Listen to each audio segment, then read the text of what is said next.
Hello, and welcome to the Shifting Culture podcast, in which we have conversations about the culture we create and the impact we can make. I'm your host, Joshua Johnson. Go to shiftingculturepodcast.com to interact or donate. If you're enjoying this podcast, please share it with your friends, your family, your network, and go to Apple Podcasts or Spotify to give a rating or review. It will help us get more listeners to the show. Thank you very much. Previous guests on the show have included Kevin King, Ted Esler, and Sarah Brule, but today's guest is Brian Russell. Brian is a professor of biblical studies and a transformational coach for pastors and spiritually minded individuals. His latest book is called Centering Prayer: Sitting Quietly in God's Presence Can Change Your Life. We have a conversation about his story from brokenness to wholeness through silence and solitude with Jesus. We talk through centering prayer and talk through how that can prepare us for mission. Enjoy the conversation. Here's Brian. Well, Brian, welcome to the podcast. It's such a pleasure to have you. So thank you for coming on. You're welcome, Joshua, and I'm excited to have this conversation with you. Yeah, you just wrote a book on centering prayer. And so what was your story to get to that practice and saying, hey, I would love to expound on this and help others enter into this practice? Yeah, well, thank you. And it's really a story of transformation. And I wrote the book essentially reflecting on some of the deep work that God did in my life over basically a decade. And it was me looking back, and I started just recording. It's almost like a journal, but I was doing it online, and I ended up doing like 50,000 words. And then I'm like, wow, I think I have a book here. But I mean, the story behind the story, though, is I went through just a significant, a really crisis in my early 40s. I'd been a pastor, or I still am a pastor. I'm a seminary professor. I was all into missional hermeneutics. I'd even planted a church back in the early 2000s. And right in the middle of all that, my 20-year previous 20-year marriage just, flat out ended. And I don't go into the details, but my wife did not want to be married to me anymore and left. And I ended up being a single father, wonder if I'm going to lose my ministry, wonder if the seminary is going to keep me around, just all these really scary things. And at that point in my life, I'd counseled people through divorces. At the time I was even working with my neighbor across the street, helping him. And then literally it's on me. And that sent me through just a devastating crisis of my own faith. I didn't feel anything. It just kind of everything turned off on the inside. I was almost inconsolable. I knew all the Bible passages already, so I wasn't getting comfort from scripture, which is sad to say, but it was true for me. My pastor friends, I already knew what they were going to say to me because I knew what I would have said to somebody else. I couldn't take my own medicine. And then in the midst of that, I just had a really powerful experience in silence and solitude. And kind of like I've been saying is, I discovered silence, or better, the silence discovered me. And in the midst of silence, I rediscovered the God who loved me. And again, it wasn't like instantly things fixed. I had to raise my daughters. I had to do a lot of work on myself, but essentially I started doing centering prayer and some intentional, like prayer of examine style journaling. And these two silent solitude practices serve to break open my inner life so that, looking back now, and again, this was a looking back type of a thing. I don't think I would have grown as deeply in the Lord as I have. Again, I think I could have got it a different way, but these practices literally just changed my life. And, looking back now, I can basically be in a place of gratitude. And I wanted to write a book to help other people interested in centering prayer specifically, to get through some of the common blocks that you run into if you embrace this practice consistently. Because it's, it sounds all great. Like even the publisher put the Sitting Quietly in God's Presence Can Change Your Life, which is a great title, but it's like, this isn't a quick fix. And there's challenges that you run into when you put yourself in silence, as all Christians who've ever done that would testify to. Yeah. Well, when we have a crisis, like you had a crisis there, and we're broken, there's, a couple things that happen. One is we try to fix it ourselves, right? As a man, that would Yeah. be my first go-to. Is like something is broken, I need to run and fix it. I'm gonna go get the duct tape, the super glue, do something. Um, but it seems like silence and solitude is the opposite of you proactively trying to fix something. It's humbly submitting to God Himself and His presence. What was that for you, and how did you get to that place where it wasn't you trying to fix it, but it was you entering into the silence?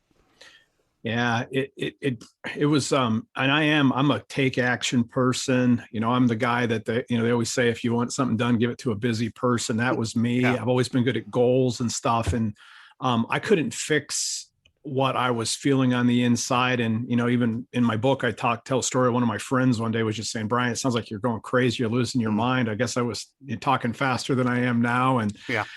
so I kind of just had this breaking point. And I knew that, I needed God. Even, it's always easy. It's not like that was a new insight for me, but Yeah. I knew that I wasn't going to get out of this. And then I also had a couple of I had these two mindsets that I think helped me with all this too. It's like, I knew somehow, and I'm so grateful, this is probably my mentors, and even the fact that I'd been a Christian for a long time up until this crisis moment, I just knew that if I could hang on, um, God could use this to grow me. And again, I wasn't anticipating that being fast. I might not have thought it was going to take 10 years either, but I just kind of had this confidence, and I knew on the other side of everything, I wanted to be a better man, not a bitter man. Cause I'd seen people go through tough divorces and stuff, and then they're just kind of grumpy, or there's just like a cynicism that can come over us, or even like, I didn't want to be cynical even towards women. Cause if I'm going to be a pastor, that's half the population and stuff. And so I wanted to be a better man. And then the other thing that really helped me with the silence of being is I just decided, cause I noticed everybody was giving me lots of sympathy. Cause, on paper, I got a biblical divorce. Right. And so that there was, but I laughed to myself and thought, well, I can't imagine an unbiblical divorce feeling any worse than I feel anyway. And so I decided, okay, I'm not getting pushed out of the seminary because I had, accountability groups and all these kind of things. But what I needed to do, if I was going to come out of this and be this better man, it's like, I don't need people's pity or saying, "Oh, poor Brian." I decided I was going to take 100% responsibility for my failed marriage on myself. Now, again, that's not true, but I wasn't going to be a victim, or even I was just going to say, okay, I'm going to take full responsibility, which means I prayed to God early on. And this is kind of a terrifying prayer in retrospect. I prayed, "Lord, bring all the darkness out of me into your light so I can be healed by your grace." And, and so, wow. You sit, yeah, I know. It's like, I had no idea what I was asking for either, but, exactly. But, silence and solitude practices are ways that God can bring all the stuff out. It's it's not just that, but, when you sit in silence, you get confronted with the truth about yourself, both the beautiful things and the shadowy parts that you didn't even know about. Yeah.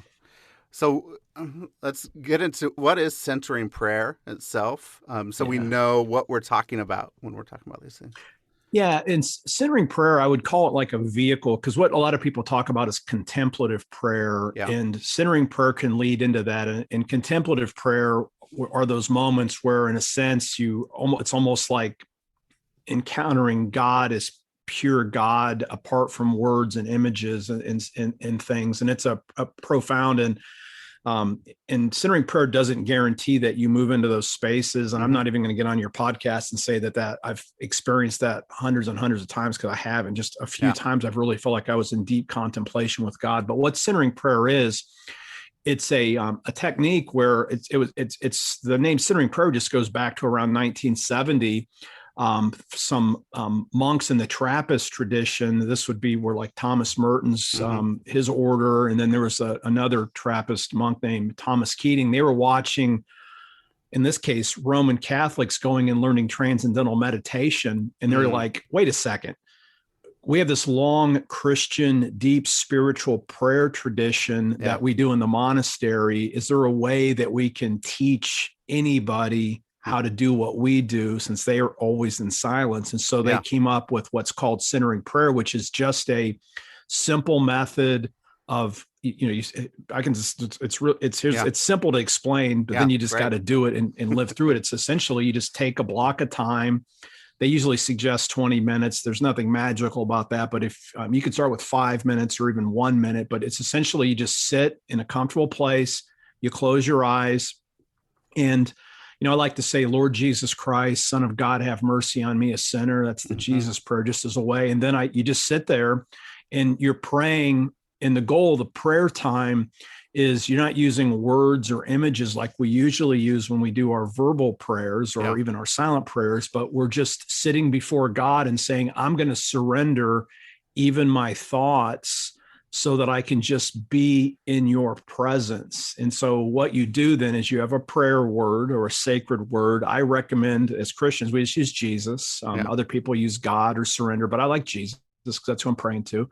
So when I realize that I'm thinking or seeing something, which will be, and this is so important if no one's ever done it, it's going to be almost all the time, because this isn't about being mindless. But when you realize that you're paying attention to a thought and it's not just passing through your head, you just sort of use your prayer word. It's kind of like a windshield wiper. It just kind of gives you a little space. And that's the practice. You can just do that over and over again. And our intention is to sit in silence with God and surrender even our most beautiful thoughts, let alone sometimes troubling thoughts, or I wonder if I started my watch or whatever, but you just surrender that to God. And that's the whole process. And you do that. I do that for 20 minutes every day in the morning, usually. And, sometimes I'll do another session, or I'll do small blocks to kind of break up my day. But that's what centering prayer is. It's a silent, meditative prayer is another way to think about it.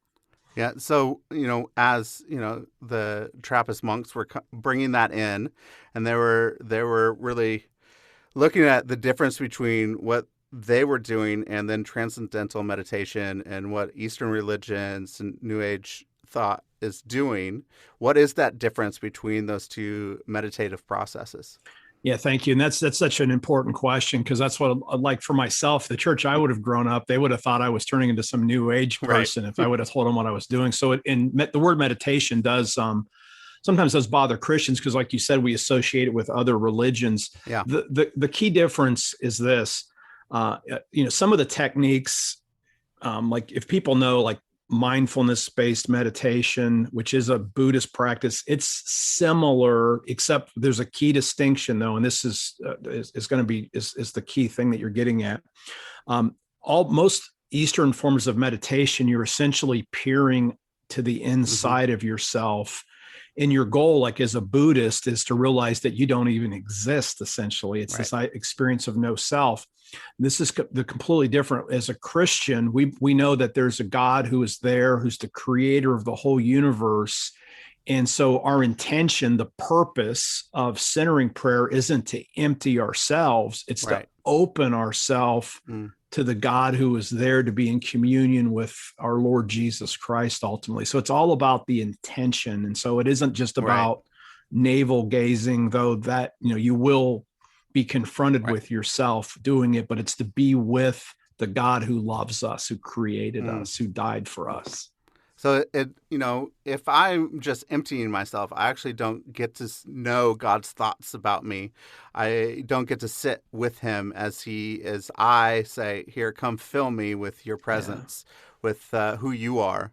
And so as we're walking through this, what does it look like in your experience, 10 years of change, transformation, to get from a place of really crisis and brokenness and get to a place of health and knowing that it's actually going to bring me to a place where I recognize the presence of God more, and I recognize the presence of God more in other people. Yeah, yeah. And that's one of the things too. I know that your work is very all about mission. And one of the most powerful things that I think centering prayer kind of ironically does, that we don't always associate this, is it actually opens us more to other people. So I can, and so in a sense, I look back and I almost wish I would have reversed my career. I started out with missional hermeneutics, church planning, and I almost wonder what would have happened if I would have learned these deep spiritual practices and then used that to engage, because I've noticed the more I've done the deep work of spiritual formation, I think the more effective I am is representing Jesus with other people. So there is always going to be this mission. The gospel comes to us on its way to someone else, is one of my favorite sayings. Yeah. So the transformational process of this it's about surrender. So like one of my favorite biblical texts that which isn't about centering prayer, but it's a good metaphor. It's Jesus' call to discipleship, where he says, if anyone would come after me, let him deny himself, take up his cross, and follow me. Right. And that's a metaphor that works really well for what it's like to sit in silence. Because, if you're following Jesus, literally, if we were there, he's in front of us, and, and you're walking along a trail, you might start to look at a bird or something. And so you're kind of getting off the trail. And then what do you got to do? You got to recenter on Jesus to keep following him, deny self, take up the cross, follow me. And so that's essentially what the centering prayer practice is, because the reality is a lot of the stuff that goes on inside our heads, number one, we can't control all of our thoughts, no matter how hard we try. Like, we literally don't even know what we're going to think sometimes. And, and you'll get, sometimes beautiful thoughts, sometimes negative thoughts. We'll get a lot of negative chatter about ourselves that usually looks like guilt, fear, and shame. Those are things that's separating us from God. And so part of the transformation is being confronted. This is the deep work. This would be the troubling thoughts that come up by junk on your inside. Like I say in my book, like when I started doing centering prayer, and this didn't happen the first week, but the longer I did it, and I used to sit out on my back patio, there's a little pond behind that. I'd be sitting out there in nature. And like, I noticed I'm supposed to be praying to Jesus, and I would just have little thought loops and old clips of movies of people I was mad at. And I was just noticing all this anger coming up. And then you're thinking like, oh my gosh, I'm supposed to be praying to Jesus. And then I think I got to tap this down, but that isn't how you do it. Lord, take this. So I say my prayer word, and in a sense, instead of pushing down all this anger, I was letting it out. And then, the other thing I noticed is, and this was the more embarrassing thing, but it's in the book, so I'll say it on the podcast, is I would sit out there, I'd have sexual thoughts. And then I'm thinking like, wait a second, I'm supposed to be sitting in silence with God, and I'm thinking about sex right now. And then I'm like, oh, I better hide that. Oh, wait a second. God already knows what's in my head. I need that to release that. And this is one of the reasons I wrote the book, because I thought something was wrong with me. And then I realized, I started studying silence and solitude. And this is what anybody that's ever sat out, like the desert fathers and mothers, they'd go out in the desert thinking they left the world, and they would just find, they called them demons on the inside. Part of my book, I go back to a monastic named Evagrius Ponticus, and he was one of the kind of first scholar monastics, and he called them the 8 evil thoughts, or 8 distracting thoughts. And these became what we know as the 7 deadly sins. And so it's, for him, it was 8. He had two words for pride, but he said, when you go out into the silence, you're going to be confronted with gluttony, lust, greed, anger, sadness, spiritual laziness. And then he had vainglory and pride, which was external and internal pride. And, that's those 8 things, we all have probably some of those that bother us more than others. I would guess probably like anger and and lust are probably 2 of the most common things, but everybody struggles in some ways with all 8 of those. And so doing centering prayer long term has kind of confronted me with, and all those, and those 8 things are really, those are idols. It's idolatry, right? So it's like, God cleanses us of our false ideologies or even our false views of God and all that junk simply by bringing it to our attention. And then in the silence, we use the prayer word and just let it go. And Thomas Keating called it divine therapy in a way. So it's, and you can get at this also through journaling and stuff. Also, this isn't the only way, but that's what slowly broken things up in me. Yeah. And what that's done, Joshua, is like, like I always tell people, I actually feel less holy than I used to, but I feel closer to God. And I'm not confessing sin when I say that, but in a sense, it's like when you let yourself literally realize what God sees, you feel incredible amounts of God's love, and so you kind of get to this simultaneous experience. And like I said, you realize that you always will need God's grace. And that's where that Jesus prayer comes in. Lord Jesus Christ, Son of God, have mercy on me, a sinner. Wow. But then you also get this beautiful picture. And this is another prayer I like to use. It's from a spiritual director named Macrina Viderkar. It's a 20th century prayer, but it's, oh God, help me believe the truth about myself, no matter how beautiful it is. That's one of those. That's good. Like a trick prayer, but it's like both of those are simultaneously true, because God wants us to become the person that he created us to be, with all that potential to be the hands, the feet, the mouthpieces of Jesus. And, my tradition, we'd call that the sanctified life. Right. While simultaneously, we will know also that there's parts of us that always need God's grace, and God is always inviting us to surrender. So it's a long answer, but that's how I would say silence slowly breaks us up the kind of the ground of our lives. And then we allows God then to grow beautiful new, plants or trees or flowers out of what looked like it could have been a mess. Yeah, that's beautiful. And that's great. And it reminds me, for me in my life, I've probably put on many different masks, that I have this false self that I am trying to relate to the world, that is really not who I am on the inside. But a lot of times I lie to myself and say, no, that it is who I am. And this mask that I'm wearing is Joshua.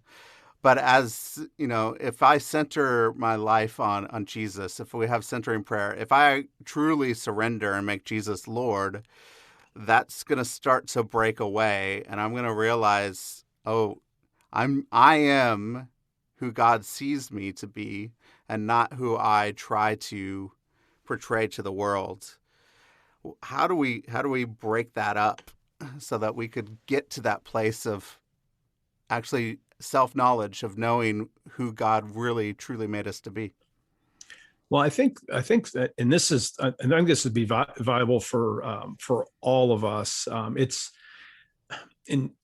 essentially deciding, do I want to be that true person that God created me to be? And it takes courage, right? Because when we talked about those, like the 7 deadly sins, that all filters under the Christian value of self-control and moderation and temperance. I mean, if we go back to some of the other key virtues, courage is a Christian virtue, right? You have to have the courage to open yourself fully to the God who loves us, and not just be like Adam and Eve hiding behind a tree. And so when we do that, then you put in what, this is where the spiritual practice of a rule of life comes in. Yep. It's like, look in your life and say, okay, what's deforming me? What are my deforming habits that are leading me away from being my truest self?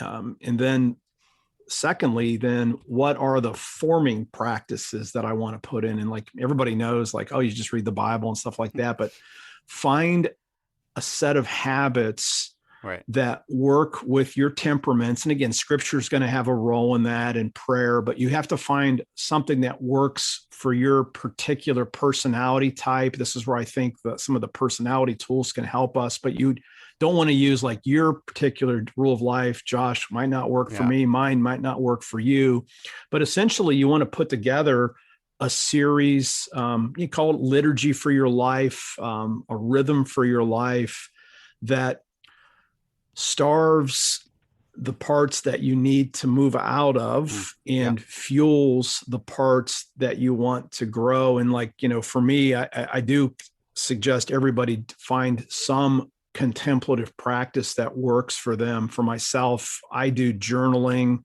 a form of the prayer of examen every day, and I do the centering prayer every day, in addition to the more common means of grace that, scripture, regular kinds of prayers, communion. And obviously you want to be around a group of people also, at least find one other person that wants to be on the same kind of journey with you, because it's nothing will deflate your bubble of, wow, look how great it is, than to have people that can actually lovingly speak truth back into you also. Yeah. So what is the purpose of community in these practices that we're doing?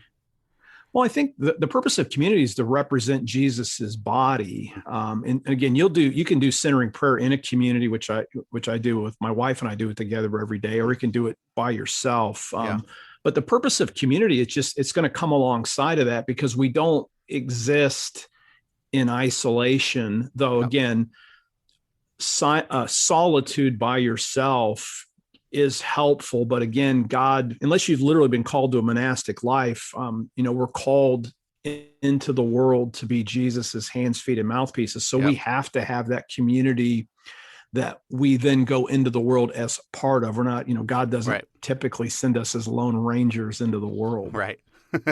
Correct. You mentioned earlier that you say maybe you wanted to flip your life and your ministry of actually grounding yourself in these practices and then looking at the world through missional hermeneutic and church planting. So what does it look like for us to take these practices? How does it inform our mission? And how would it have changed if this was brought into your life before you started doing those things? Yeah, and I and only God only knows if my marriage would have been intact if I would have done that. So I don't know about that, but I know the one thing that would have been true is I would have had less ego involved in the earlier parts of my life for certain, and I wouldn't have felt like my missional work was proving my worth and my value.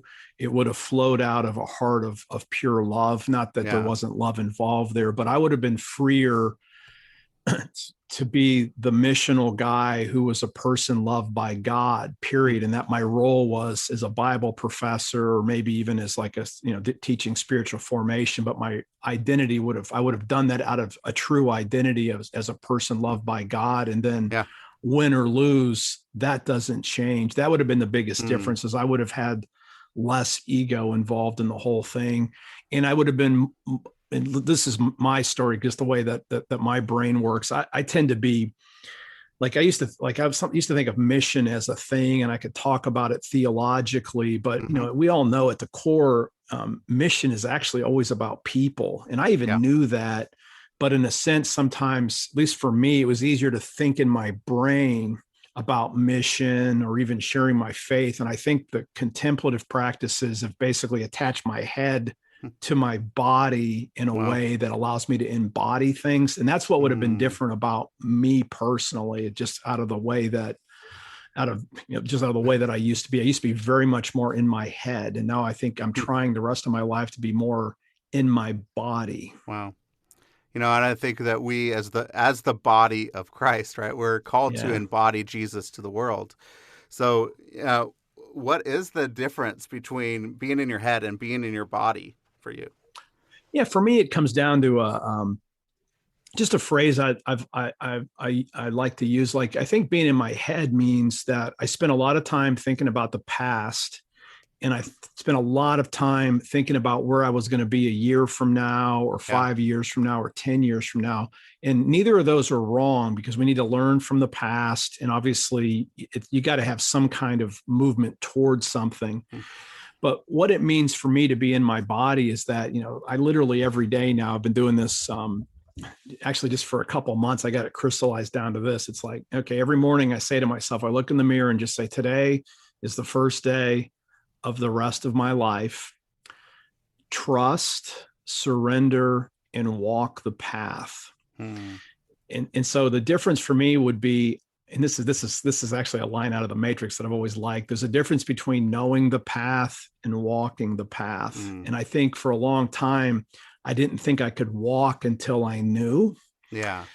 Now I'm not afraid to just walk. Hmm. And this is a good word even for the environment, because it's Yeah. like the world's so crazy right now. And everybody that used to think they know stuff, nobody really knows anything, Right. but as though we ever did, right? Yeah. We're all trying to, and so that to me, that's a powerful word. And then like, so how do you walk the path then? And one of my mentors, Dr. Robert Tuttle, I think he's 81 now. He's still alive. Yeah. He was one of my mentors at Asbury, great professor. And he always says, this is what I would say, what it means to walk the path. It's show up, pay attention, and always remember that God has way more invested in this than we do.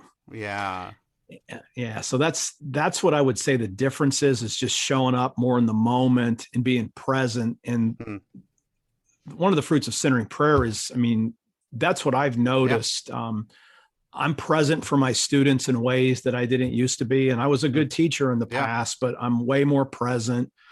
I notice I'm mentoring so many more people. I've been coaching pastors and even have a coaching practice now. That doesn't exist if I didn't have my basically ego busted up through all the centering prayer. And that's without a doubt is one of the, to me, unanticipated fruits of silence. Is I'm more available to people. Wow. Because I've spent time with God in silence. It seems like that's a lot of what Jesus did on earth. One is, he didn't do anything unless the Father was doing it, right? And so he was really showing us who God is, the Father. And then he went out and had his silence and his time with God so that he can be invested and be with people. And so if centering prayer brings us to a place of presence, that we actually get to be present with ourselves and with others, I mean, missionally, I think that's transformative for mission itself, because it's not really on our shoulders. It's what we are called to do is to be present to the moment and to see what the Father is already at work doing, and then embody that.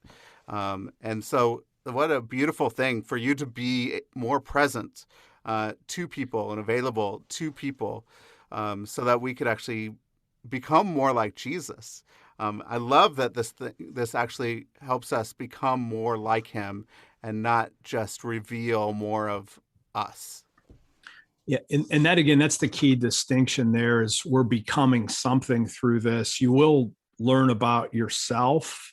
Yeah. But that's not the end. The goal is to open ourselves up to more and more of God's abundant love. And I'm out of the Methodist side of things. So we have this wonderful doctrine of called we call it entire sanctification or perfect love. It's growing in love as the ultimate goal: love for God, love for neighbor. And part of that comes out of we love our neighbor as ourselves. Right. And the centering prayer is some level, I would say it's almost like I was the Grinch with a little heart. And over the last 10 years, my heart's just gotten bigger. And that's to me, and that's been, I can't even say that, even my kids have seen a difference and stuff. And that's the ultimate blessing is when your kids, kids can see things. And I've remarried and I've been able to build a beautiful relationship. And that's because my heart's gotten bigger.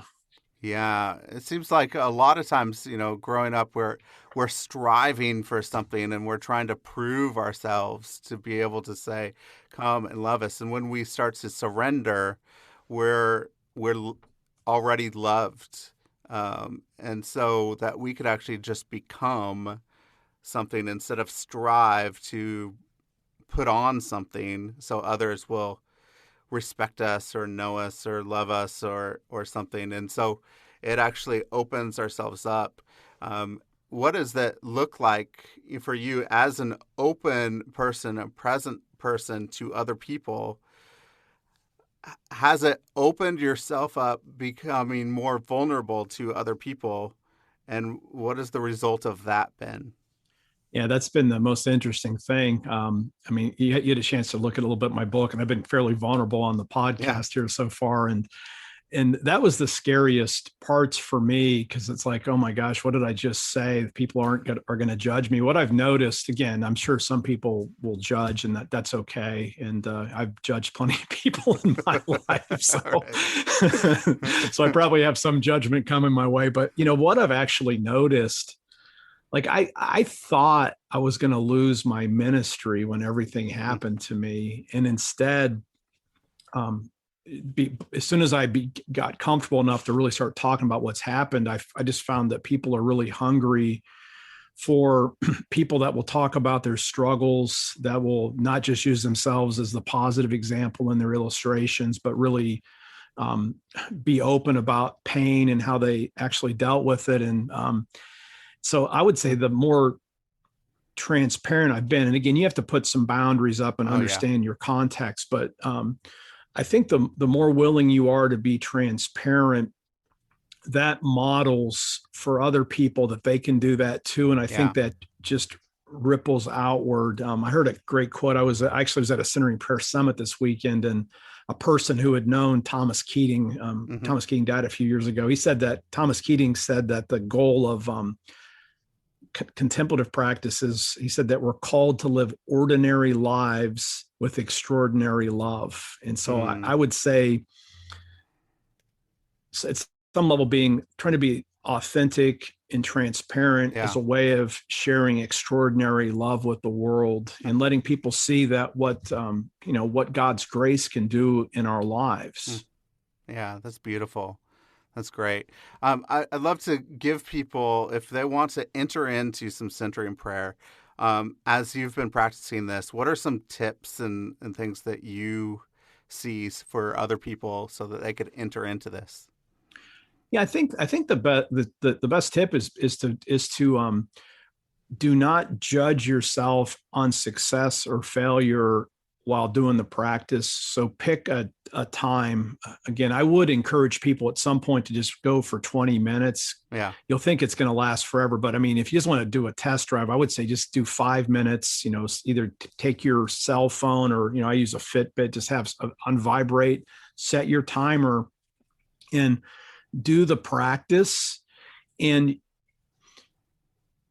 it's like going to the gym. You're not going to see immediate benefits, and you may even struggle a little bit with the silence. But I think the tip is to stick with it and recognize that even if you find yourself completely distracted, all that actually means is you get to surrender your thoughts and go back to Jesus. If you use the prayer word 20 times, well, wow, I got to go back to Jesus 20 times. If it's 100 times, I got to go back to Jesus 100 times. And so I think that would be one key tip is don't judge yourself. And I think the second thing is, again, just nuts and bolts, make sure you find a quiet place, because if you hear a bunch of noises, that makes it really hard. So try to find a quiet place where you're not going to be disturbed, and then make sure you find something comfortable to sit on, because, like I got this nice chair and we have a recliner. I use that when I'm downstairs. And so those are my two places. So make sure it's somewhere comfortable. Yeah. And I guess a third tip would be, don't be shocked at the thoughts that will come up. And so just remember, you're sitting with God, and again, you may not have a bad thought the first couple times you do it, but you'll have ordinary thoughts like, did I set the timer? Or you'll think about what I needed to do next. Or you may have a beautiful thought. Like if you're a pastor, you may think, oh, I got a great idea for a sermon. Just remember, let those go too. So it's about trust, right? And then if something bad comes up, same thing. Don't react. And so let me give one last tip. And these are the 4 R's of centering prayer that go right back to the founders. They always said, resist no thought. So recognize, again, we're not trying to block off our brains. That is not possible. We're only talking about little nanoseconds or maybe seconds between thoughts. So don't resist a thought, but don't retain a thought. So when you find something that's really captivating, realize it, use the prayer word and release it. React to no thought is the third R. That's when something disturbing maybe comes up. Like I was saying about thinking about how angry I was, then you're kind of embarrassed. It's like, so don't react either. It's like, wow, no judgment. It's like God already knows it's in your head. So, and then the fourth R is gently return Mm. to Jesus. So resist no thought, retain no thought, react to no thought, gently return. I mean, those would be the tips that I would give. And if anybody, wants, some more tips, they could search Centering Prayer Brian Russell on YouTube. I have some YouTube videos, and there's tons of good centering prayer videos beyond just my stuff, but those would be some easy tips to get started. Great. I have a couple questions here at the end. One, if you could go back to your 21-year-old self, what advice would you give? Yeah. When I was 21, I would actually encourage myself to have a more explicit rule of life that would include, I'd been journaling my whole life, but I would put in more of a prayer of examine journaling practice for myself. And I would introduce my younger self to centering prayer without a doubt. Yeah, that's great. Anything you've been reading or watching lately that you could recommend? Oh, wow. I've been reading so many good books lately. Now, watching, I don't have any great recommendations other than I do suggest stand-up comedy. If you find, I think it's great for us to laugh. And I that's one of the things I do enjoy. I like watching comedy. Yeah. As far as, let me give an unexpected books a choice. This and monastics read these books too. I have found over the last few years, and it's especially true under COVID, but I would recommend pastors, spiritual leaders, and lay people can read these too. The works of the Stoics, Seneca and Epictetus. Seneca had letters from a Stoic, and Epictetus, and the Christian churches looked back on these and called them like almost Christians. They didn't know Jesus, and they're not Christian, but they had ways of talking about how to live your life that will sound like they were almost Christians. And I found there are reflections, especially on focusing on what we can control versus what we can't control, and how to live in a crazy world, that they're really helpful. So that might be unexpected things. Now, as far as a Christian book, I'm just trying to remember, because I've read a couple of really good books recently. I really like, this is by Mark Scandrett. It's a newer book. It's called The Ninefold Path of Jesus, Hidden Wisdom of the Beatitudes. And I'd recommend this to anybody. He uses the Beatitudes, and he actually connects the Beatitudes to the Enneagram, which is another kind of spiritual practice. And whether you like the Enneagram or not, I don't think it really matters. But his book is like a little mini self-coaching book, and I found it pretty helpful for spiritual formation. And geez, I got so many books, but that would be a couple that would come to head. But the Stoics I always recommend, and that's kind of an unusual recommendation, but I found them to be pretty helpful. And I think people of a mature spiritual level can appreciate them, especially Epictetus, if you're going to pick one of those persons. Yeah, great. I love it. Thank you. The good recommendations. Where can people find your book on centering prayer? Yeah, probably they can find it any place where books are sold. It's really easy to find on Amazon. You can get a Kindle, or you can get a paperback, just Centering Prayer and Russell, and they'll pop right up for you. And if you'd like to find out some more about me, you can check out brianrussellphd.com. I also have a podcast, and all my books are on there, and some other information about me if folks would like to find out a little bit more. Great. And what's your podcast called? It's called Deep Dive Spirituality Conversations. Excellent.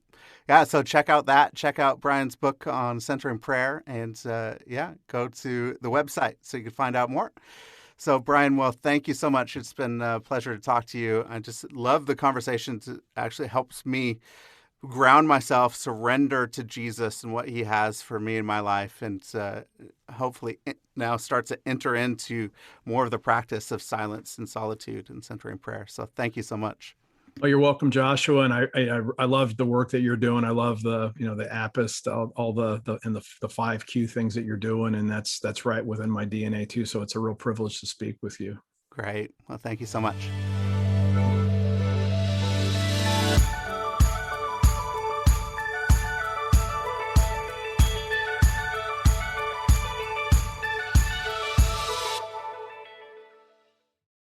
Thank you for listening to the show today. If you're really enjoying the show, please don't forget to hit the follow button on your favorite podcast app. You could do it right now. Just hit that little plus.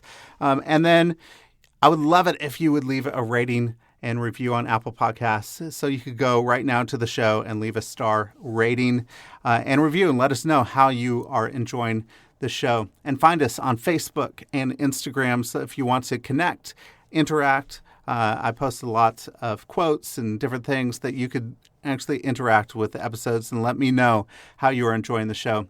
If you feel inclined to donate, there is a support the show link in the show notes, and it would send you directly to a page where you could donate so that new episodes can be produced for your enjoyment. So thank you so much for listening, and I hope you have an incredible week.